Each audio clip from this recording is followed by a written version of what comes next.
그만.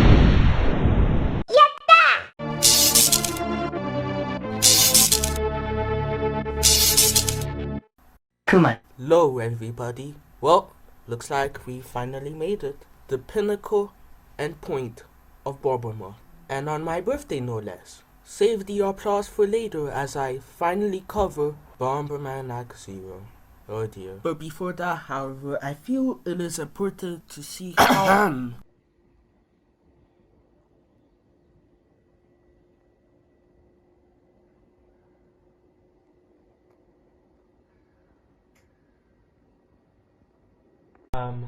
Hi, what are you doing here?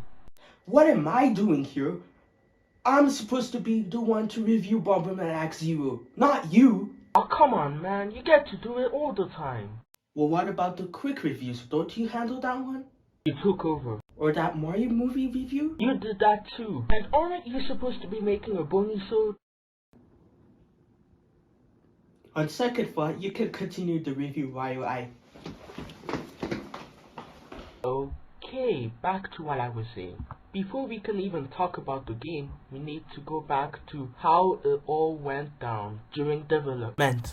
Matt Muscles made a really good video explaining what happened from start to finish in great detail, but to summarize it, Konami and Hudson Soft really did not see eye to eye in each other, while also being an attempt from Hudson Soft to see what the Western people's tastes were like while trying to be like Gears of War. But once it finally released, despite all of that, it was financially and critically panned. Nobody liked this game. But that was years ago. Has it gotten better with age? Something tells me I'm being way too optimistic, but who knows? We start off with a character customization, where we can choose between two genders, man and Rubies. I mean female. There's practically no difference between the two, in the story anyway, so let's just choose man. The story is loosely based on the original, as you are a nameless bomber with the sole purpose of fighting. That's it, however, as the story, for the most part, takes a huge backseat. And honestly, I feel like they missed a few opportunities. Like the amount of different planets and galaxies Bomberman could have visited. It's also lacking a bit of oomph and pizzazz. But that's just me. As for the gameplay, it's classic Bomberman. Your bombs are replaced with generic laser bombs. Hurrah. One of the many things people complained about for this game, the graphics and its attempt to be dark, edgy. Oh my god, it's so awesome. When in reality, this game looks dull, colorless, and overall bleak. And these designs aren't exactly fun to look at either.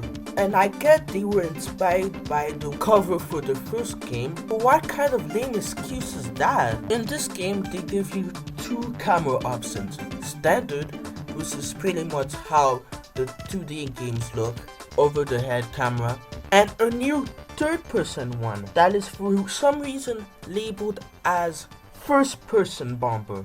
First person bomber is zoomed in and allows you to move the camera. Not the most ideal camera mode. And as for standard, guess what? Zoomed out way too far. So basically, the camera is the enemy. And as for the controls, they are quite frankly sluggish and unbearable. Each time you want to turn around, there's like a slight delay. And coming from the other Bomberman games where it was snappier, that really threw me off. Items are here too, I guess. They don't really do much, they just kinda enhance your bombs and that's it. Huh, one of the only accurate things they got right. And that's just really sad. Oh crap, I died.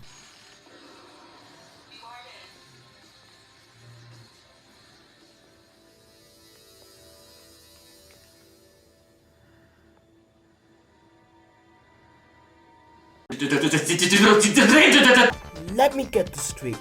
You're telling me that I only have one chance, and if I die, at any moment I get kicked back to the title screen.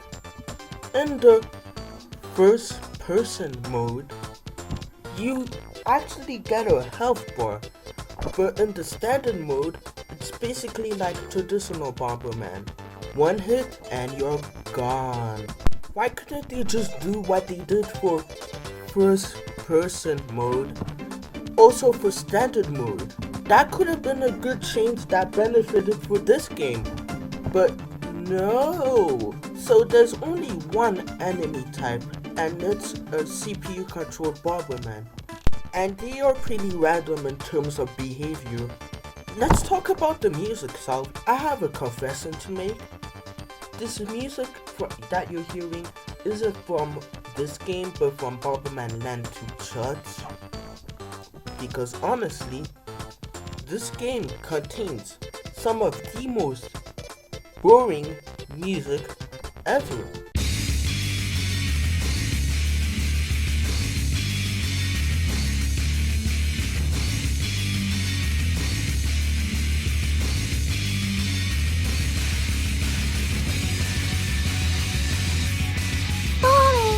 Which is really strange because this is coming from a franchise which has normally some of the catchiest music ever. This game also lacks the traditional multiplayer mode. Oh, sorta. There is an online multiplayer but no local one. And from what I've seen of the online multiplayer, you're not missing much in the slightest. But as a whole, it's really not motivating to complete all 99 stages. I mean, does it matter if I don't beat all 99 stages? Does it matter if Bomberman doesn't survive? Normally, if the story gave me enough reasons to care for the characters and what's happening, I'd say yes, but in this case, this story just doesn't give me enough. And I know stories in video games aren't normally important, but what else is there for Act Zero? What else is there? If everything else it's gonna give me is complete crap, why not expect just a little more from one aspect? And I also feel like this is a case of bad idea and under ambition. Ideas aren't normally everything. I mean, look at Fairly Odd Parents. The idea of that show is very simple, but the execution of the writing is what makes it work. In this case, the idea behind Bomberman Act Zero was horrible, but it had potential. It had potential. Maybe not as a whole new franchise, but more like a one-off. Maybe they could have made us learn more about this version's Bomberman. Maybe we could have seen what a planet Bomber would have been like in this game. Heck, we could have even seen more than just Bomber people, like Louise, or the different and weird creatures that we faced in the previous games, or even the Dastardly Bombers.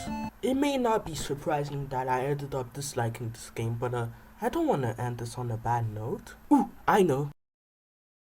Thank you for releasing me.